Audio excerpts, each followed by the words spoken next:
माझ्या किचन सिंकमध्ये भाजीचे तुकडे आणि अन्नाचे कण अडकून ड्रेन ब्लॉक होत होता.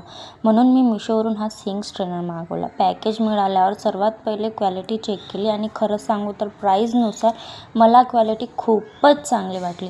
हा स्ट्रेनर स्ट्रॉंग प्लास्टिक मटेरियलचा आहे आणि कोणत्याही सिंकच्या कोपऱ्याला सहजपणे फिट होतं. मी फिट करून बघितलं आहे, ते मी तुम्हालाही दाखवणार आहे. फिट केल्यानंतर भाजीचे तुकडे, फळांच्या साली आणि इतर कचरा थेट यामध्ये जमा होतो. त्यामुळे सिंक स्वच्छ राहतो आणि चोक होण्याची शक्यता पण कमी होते. वापरून झाल्यानंतर फक्त कचरा डस्टबिनमध्ये टाका आणि स्ट्रेनर धुवून पुन्हा यूज करू शकतो. सिंपल, युजफुल आणि डेली किचन वर्कसाठी मला तर खूपच हँडी प्रॉडक्ट वाटला आणि तुम्हालाही हवा असेल तर तुम्ही मला लिंक म्हणून कमेंट करू शकता. मी तुम्हाला लगेच DM करेल. आता तुम्हाला स्ट्रेनर फिट करून दाखवते. सर्वात आधी प्लॅटफॉर्म स्वच्छ पुसून घेतला.